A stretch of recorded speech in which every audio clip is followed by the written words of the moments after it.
¿Qué tal, amigos de Amnocuatlicue? Me presento, mi nombre es Oscar y estamos el día de hoy con nuestro amigo Mau, que ha dedicado muchísimo tiempo de su vida para la educación ambiental. Pues antes que nada, Oscar, muchas gracias por invitarme. Saludo a todos nuestros cuatlicuates, les mandamos un abrazote. Y pues bueno, pues ya son muchos años que empezamos en esto de la educación ambiental, que es algo muy bonito, es muy reconfortante y que ayuda mucho a la humanidad, ¿no? Yo creo que lo más importante, las personas que tal vez no tenemos un gran acercamiento hacia la educación ambiental, es por qué es tan importante, por qué desempeñarlo aquí en el lugar en el que estamos, en el contexto en el que estamos, por qué es tan importante. Pues bueno, la educación ambiental se lleva de dos formas, ¿no?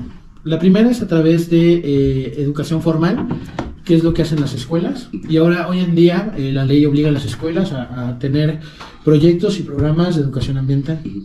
Y la otra parte que es muy importante, que es la que se hace desde afuera, que es la educación no formal, que esto está enfocada principalmente a buscar el cambio de hábitos y conductas en la población. Esto pues nace hace más de 40 años, se empieza a ver la necesidad de que, bueno, que estábamos teniendo malos hábitos de consumo principalmente. Antes, cuando estábamos joven, yo que estaba joven, tú todavía no nacías. Es muy posible, sí. Cuando yo estaba joven, por ejemplo, si yo quería comprar unos chiles, iba a la tienda con un vasito de cristal y decía al señor del chile, ¿me dan 5 pesos de chiles? Y me daban mis 5 pesos de chilitos, pero no se generaba ningún residuo. Sí. Cuando las familias se bañaban, la mayoría de las familias se bañaban, lo hacían con una cubeta, entonces estaban menos agua. Cuando íbamos al súper no te daban una bolsa de plástico, sino le pagabas a un niño que te ayudaba a cargar tus bolsas de mandado. El refresco, por ejemplo, ibas a la tienda y te lo tomabas ahí, no te lo llevabas a casa, ¿no? Y ahí mismo dejabas tu envase y ese lo rellenaban. Los hábitos, el consumismo empezó y entonces se vinieron muy malos hábitos de consumo en la población. Y llegó el punto donde empezamos a ser rebasados. Entonces por eso es que se tiene que empezar a hacer educación ambiental y se tiene que empezar a hacer conciencia en las formas de consumo. También, obviamente, pues hay crecimiento de la población impresionante y eso afecta ecosistemas, afecta biodiversidad. Y pues la verdad es que todos esos problemas son directamente problemas que hemos generado el ser humano. Y gran parte de la solución es cambiar nuestras formas o nuestro estilo de vida. Por eso es que es tan importante la educación ambiental, para saber qué estamos afectando, por qué lo estamos afectando, cómo lo estamos afectando y qué tenemos que cambiar en nuestra vida cotidiana para lograr sobrevivir. O sea, ya no estamos hablando de un tema de si está bien o está mal, sino ya es un tema de supervivencia de la humanidad. Ya es un tema de rescatar el planeta. Ya no estamos con tiempo como para estarlo perdiendo. Entonces, la educación ambiental por eso es que se vuelve tan importante. ¿Qué diferencia hay entre la educación que se hace en casa y la que se hace en una escuela, por ejemplo? Yo tenía un amigo que era maestro en comunidades rurales. Y voy a poner este ejemplo para que entremos como en el contexto de lo que es la educación ambiental que hacemos, o como lo que hace Cuatlicue, ¿no? Este amigo daba clases de primaria en comunidades rurales. Era un maestro que se tenía que trasladar, ir a dar educación, ir a hacer educación. Cuando llegó a las comunidades se daba cuenta que los niños no le ponían atención, que los niños no podían estudiar, no tenían retención. Y entonces empezó a ver qué es lo que estaba mal, por qué él no podía hacer esa educación formal, por qué él no podía enseñarles matemáticas, historia, por qué no le estaba funcionando con los niños. Y se dio cuenta que era porque los niños tenían malos hábitos y los papás tenían malos hábitos.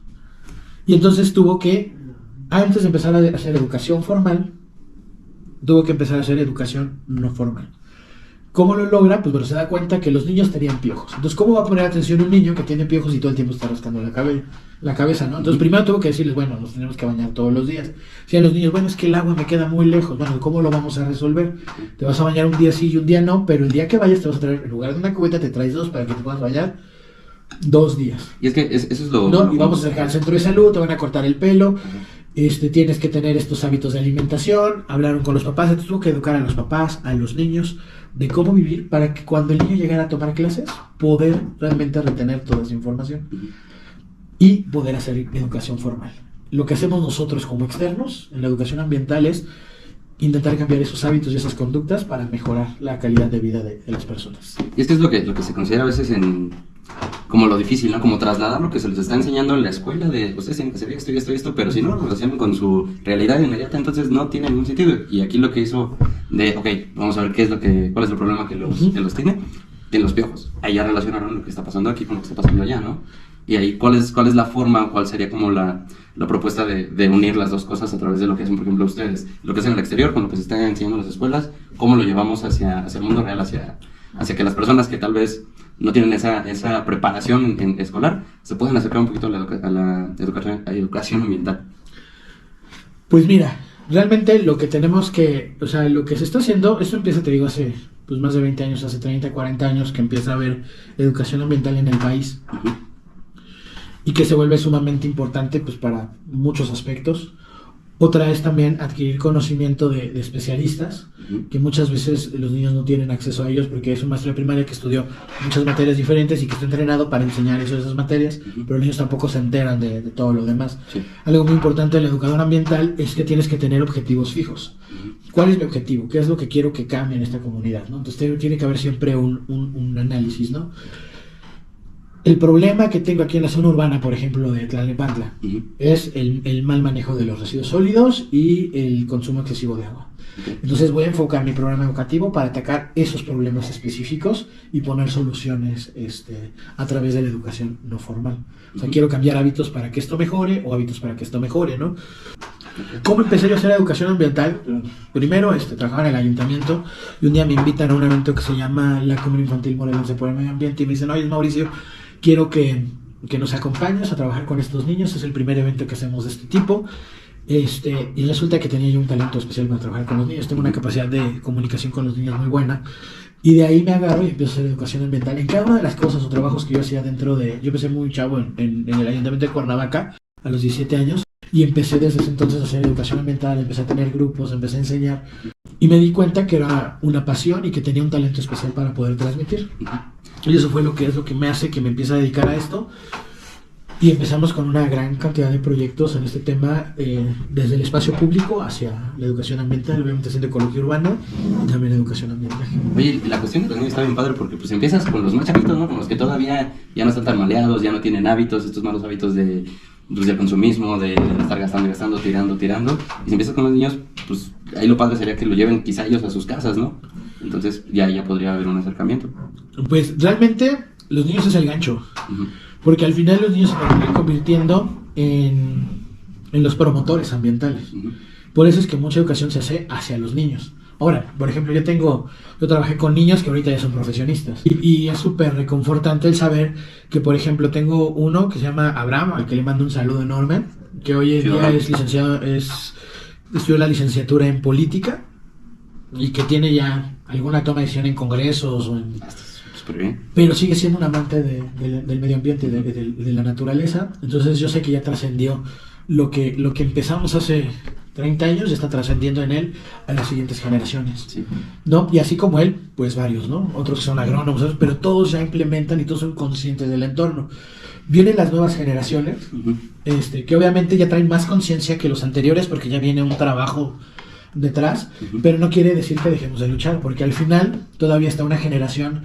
Por ejemplo, yo tengo 41, mis papás que tienen, por ejemplo, 70, 60 años, todavía no tienen esa cultura. Entonces nosotros tenemos que también hacer un esfuerzo. La educación ambiental es para todos, no importa la edad que tengas. Yo le voy a dar la misma información a un adulto de 90 años que a un niño de 8 años. Se presenta de forma diferente y sea atractivo para ellos. Yo soy de las personas que creen que, por ejemplo, los niños aprenden siempre a través del juego y de la diversión. O sea, y creo que es la mejor forma en la que un niño puede aprender, jugando y divirtiéndose, y por eso es que gran parte de mi tiempo también lo he dedicado a diseñar o echar a andar herramientas educativas ambientales. Que no son necesariamente enfocadas hacia la escuela, sino desarrollarlas en el exterior, ¿no? Pues tanto para iniciativa privada como para gobierno. Por ejemplo, en el Ayuntamiento de Cuernavaca pudimos echar a andar. El primer espacio de educación ambiental que echamos a andar fue en el Parque Alameda Solidaridad. Y ahí hicimos un huerto, un cuescomate, donde enseñábamos a los niños a la importancia de lo que son los huertos de traspatio y los huertos urbanos. Y la importancia que tiene en el tema de alimentación de estos espacios. Después, ya como jefe del departamento de Barranca, está hablando que de que entré al ayuntamiento a que salí pasaron más de 10 años, ¿no? O sea, fue un trayecto largo en este lugar. Mis últimos 3 años como jefe del departamento de Barranca conceptualizamos y diseñamos el aula ambiental digital de Cuernavaca. Ese es un espacio diseñado precisamente para atacar la problemática de barrancas de Cuernavaca. Cuernavaca es una ciudad atravesada por más de 60 barrancas y que el problema es que Cuernavaca se cuenta que tenía una población pequeña y después del temblor del 85 migran gran cantidad de personas de la ciudad a Cuernavaca, pero crece una ciudad sin planeación y sin organización, sin drenajes, aparte una ciudad que no puedes atravesar de este a oeste por estos cortes sobre la tierra, o sea, con una topografía complicada. Entonces las barrancas se convierten en zonas donde la gente disponía desechos, tiraba drenajes, en fin, ¿no? Entonces se convierte en un gran problema de salud pública, en un gran problema ambiental de la ciudad, y que aparte de esas barrancas es lo que le daban ese clima espectacular que tiene esa ciudad, que es como su principal atractivo, ¿no? Entonces empezamos, se diseña este espacio, esta aula, para atacar la problemática ambiental que teníamos en las barrancas de Cuernavaca. De ahí me invitan a trabajar en el gobierno del estado, como coordinador de educación ambiental, y empezamos ahí a hacer otras cosillas. Y hay una herramienta que ya existía, que nos vendió la gente del Instituto del Clima de Washington, me tocó echarla a mí a andar en el estado de Morelos, que se llamaba el Centro Estatal de Cambio Climático. Esa herramienta específicamente era cuando ya se empezaba a hablar del tema del calentamiento global. Cuando empezaron a ver que nuestras acciones estaban afectando no solamente a nivel local, sino también a nivel global. Y entonces se empieza a atacar la educación ambiental no solamente para resolver soluciones locales, sino también globales. Y entonces se empieza a mostrar a través de una herramienta que es una proyección esférica, donde puedes ver la Tierra como si estuvieras desde la Luna. Y entonces en este globo terráqueo se podía proyectar las temperaturas del planeta en tiempo real, se puede proyectar, bueno, sigue funcionando hasta la fecha, la persona que yo capacité la sigue operando, es una de las pocas herramientas que ha habido un seguimiento espectacular en cuestión de que se sigue utilizando y sigue brindando educación ambiental a muchas personas, ¿no? Y ahí pudimos mostrar a muchas personas qué es lo que estaba pasando con el tema del calentamiento global. Ahí también podíamos mostrar el movimiento de las especies en los océanos, las corrientes oceánicas. Ahí podías ver todo. Y ahí nos capacitó el Instituto de Clima de Washington y las imágenes que proyectábamos eran de la NOAA y de la NASA. Después de ahí me mandan, o sea, seguía siendo jefe de operación de este espacio, pero me mandan aparte a operar otro que era un parque, el Parque Ecológico Chapultepec de Cuernavaca, que este parque surge por la propuesta de unos niños de la cumbre infantil que dicen necesitamos un espacio donde hacer educación ambiental. Lo abren, pero está 8 años trabajando en números rojos, 8 años con poca afluencia, como que no lograba despuntar. Entonces me dicen, ahora te vas, aparte de operar el Centro Estatal de Cambio Climático, te vas como jefe de operaciones del Parque Chapultepec y desde ahí checas los dos espacios, ¿no? Okay. Y empezamos a trabajar ahí. Cuando llegó, pues el parque no tenía procesos, no tenía procedimientos, no tenía planeación. Entonces fue empezar desde cero para lograr acreditar el parque como centro de educación y cultura ambiental, en primer lugar, y poder empezar a llevar más herramientas, como un domo digital, que era un lugar también de proyección, pero ahí podíamos ver de la Tierra hacia el espacio. Un equipo Digistar, pusimos un centro de medición climática, una hidroeléctrica, se puso un sistema de colectores para todas las aguas residuales que estaban cayendo al parque, se logró meter muchísimas atracciones más y un programa educativo muy muy importante con el que nos empezaron a visitar muchísimas escuelas y donde pudimos empezar a captar muchísimos niños a través del espacio público.